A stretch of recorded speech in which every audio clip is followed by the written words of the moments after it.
근데 말씀을 드리기에 앞서서 너무 카더라가 많아요. 인터넷에 찾아보면 언제부터 난 쓸 수 있었다, 언제부터 쓸 수 있다고 한다, 뭐 언제부터 못 쓴다, 이런 얘기들이 너무 많은데 일단은 저희가 상당히 공식적인 데이터를 가지고 말씀을 드리는 거니까.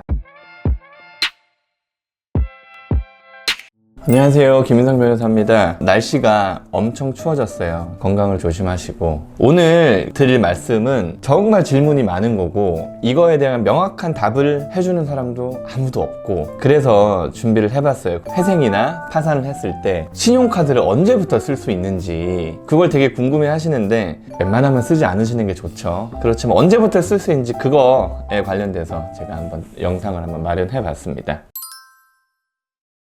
첫 번째로 알려드리고 싶은 게 뭐냐면, 회생이나 파산을 하면 이 사람은 신용적으로 문제가 있는 사람인 거예요. 빚을 내가 제대로 안 갚겠다고 하는 거기 때문에, 어찌 보면 카드는 돈 빌려주는 거란 말이에요. 단기로 내가 돈을 쓰게 해주고 그 돈을 받는 게 카드사잖아요. 그죠? 그렇기 때문에 신용에 문제가 있으면 카드사에서 사용을 못하게 할 거예요. 너무 당연하게. 한국신용정보원이라는 데에서 각 은행이나 카드사나 금융기관들로부터 정보를 다 수집을 해요. 금융기관들 제가 말씀드린 데에서 신용에 관한 정보들, 이 사람의 뭐 대출액이라든가 대출 발생 시기라든가 신용카드 발급 내역, 신용카드 사용 금액, 이런 것들이 실시간으로 다 신용정보원으로 이게 가나 봐요. 왜냐면은 개인정보라는 건 상당히 소중하고, 그 중에 금융기록도 상당히 소중하기 때문에 공인된 어떤 기관에서 이런 것들을 다 수집을 하나 봐요. 수집을 해서 이런 것들을 각 금융기관한테 뿌려주는 거예요. 다시. 그래서 신용정보라는 거는 아까 뭐 금융거래 기록 뭐 이런 것들을 의미하는 거고, 그런 것들은 각 금융기관들이 한국신용정보원으로 보내서 이쪽으로 신용정보를 필요하는 사람들한테 제공을 한다. 요거 이제 말씀드리고, 이제부터 본론으로 들어가서 신용카드를 언제부터 못 쓰는지, 언제부터 쓸 수 있는지, 그에 대한 각종 부수적인 내용들을 말씀드릴게요. 근데 말씀을 드리기에 앞서서 너무 카더라가 많아요. 인터넷에 찾아보면 언제부터 난 쓸 수 있었다, 언제부터 쓸 수 있다고 한다, 뭐 언제부터 못 쓴다, 이런 얘기들이 너무 많은데, 일단은 저희가 상당히 공식적인 데이터를 가지고 말씀을 드리는 거니까 원칙은 제가 말씀드리는 게 맞을 것 같아요. 근데 예외적으로 그 개인의 사정에 따라서 뭐 허용되거나 허용되지 않는 경우들이 있을 것 같아요. 그거를 좀 판단해서 잘 이해를 하셨으면 좋겠습니다. 일단 신용카드를 사용할 수 없는 시기 먼저 말씀드릴게요. 카드 대금이 연체됐다고 해서 바로 카드가 정지되진 않아요. 문자가 막 날라와요. 꾸준히 계속 갚아왔단 말이에요. 아무 문제 없이. 그럴 경우에는 내가 통장에 잔액이 잠깐 부족해서 그 다음날부터 바로 카드가 정지되고 이러진 않는 것 같은데, 또 우리 의뢰인들하고 통화를 하다 보면 요번 달부터는 제가 변제를 못할 것 같습니다 얘기를 해서, 그게 신용카드 그 납부 대금일이 넘어서는 그 순간부터 추심이 들어오는 분들도 되게 많았어요. 그러니까 이거는 회사에서 이 사람의 변제 능력, 이 사람의 지금까지의 어떤 그 자기 회사의 거래 히스토리를 보고 판단하는 것 같아요. 다만 연체가 되면 상식적으로는 사용할 수가 없겠죠. 그 다음에 연체가 안 됐다 해도 카드를 갑자기 못 쓰는 경우가 있어요. 그게 언제냐면 부채증명서 발급 받았을 때. 이게 뭐냐면, 저희가 의뢰인들한테 사건을 수임을 해요. 그 다음에 의뢰인들한테 어느 카드에 얼마 빚이 있습니까? 어느 은행에 얼마 빚이 있습니까? 라고 말씀을 드리면 쫙 알려주세요. 그리고 1원 한 푼까지 정확하게 맞아야지 법 절차라는 건 진행이 되는 건데, 저희가 부채증명서를 발급을 해요. 부채증명서를 발급받는 그 순간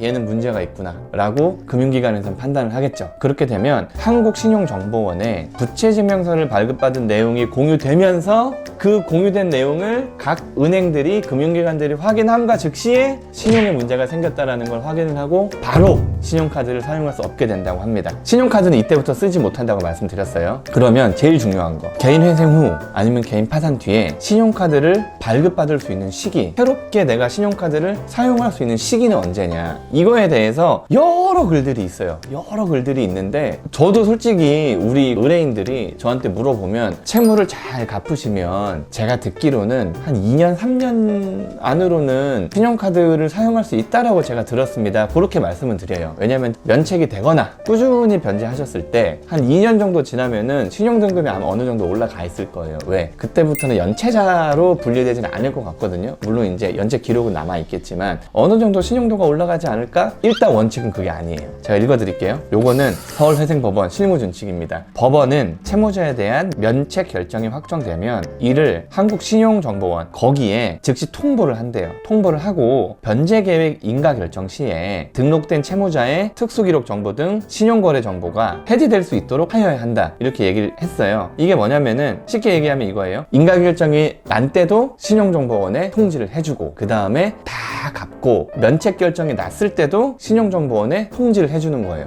뭐 내가 채권이 우리은행, 국민은행, 신한은행에 있었어요. 그러면 기업은행은 내가 뭐 개인회생을 하고 있는지 아니 면책이 됐는지 신경 쓸 필요가 없잖아요. 근데 만약에 내가 요 채권사 3개의 빚을 다 갚았어. 다 갚았는데 신용정보원에 내 연체 기록이 남아있는 거예요. 남아있으면 기업은행에서 내가 새롭게 계좌를 트고 카드를 만들고 싶은데 얘는 개인회생 중인데 신용카드 어떻게 만들어? 이상한 놈 아니야? 라고 판단하지 말라는 거예요. 그래서 면책 결정이 확정되면 채권자들한테 이거를 해제하라고 보내는 거예요. 어디서? 법원에서. 그러면 이 사람은 면책 기록이 없어지겠죠. 그래서 개인회생 후에 언제 신용카드를 발급받을 수 있습니까? 라고 하면 기본적으로는 나의 특수기록, 그러니까 금융사고가 난 그 기록이 사라지는 순간부터 아마 가능할 거예요. 원칙은 면책 결정이 된 이후에 만들 수 있다. 그때 내가 그 개인회생이 끝나고 신용에 문제가 없다라는 걸 꾸준히 갚아온 성실한 그런 사람이라고 인정이 되는 순간인 것 같아요. 그 개인 파산의 경우 제가 말씀드릴게요. 개인 파산의 경우는 5년간 신용거래가 불가능하대요.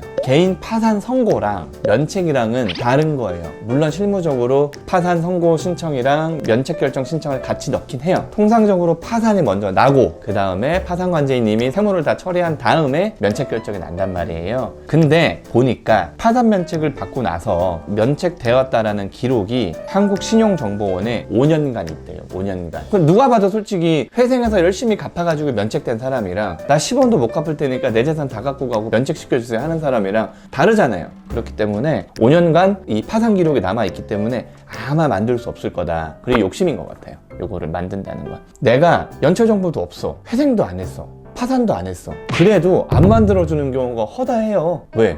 신용등급이 안 좋고 아니면은 고정적인 급여가 발생을 안 하면은 안 만들어준단 말이에요. 개인회생 후에 신용카드, 개인파산 후에 신용카드. 이거 본인의 어떤 경제적인 사정에 따라서 달라질 수 있지만 통상적으로는 회생은 면책 이후에, 개인파산은 파산된 지 5년 이후에 만들 수 있다. 그렇게 말씀드릴게요.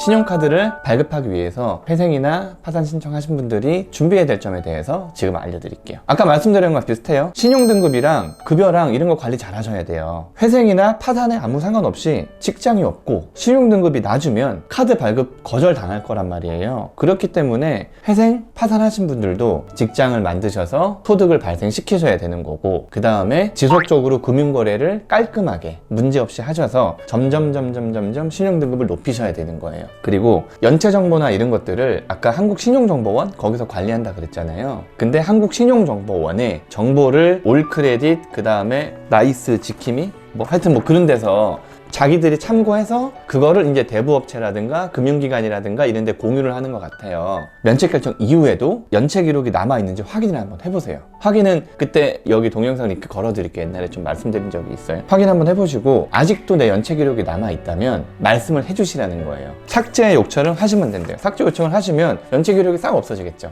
그 다음에 발급받은 케이스를 제가 확인을 해드릴게요. 너무 행복하게 면책이 됐단 말이에요. 첫 번째로는 채권사가 아닌 곳에 카드 발급을 요청하시는 게 편하실 거예요. 채권사는 그냥 쉽게 얘기하면 당했잖아요. 그렇기 때문에 안 만들어줄 가능성이 있어요.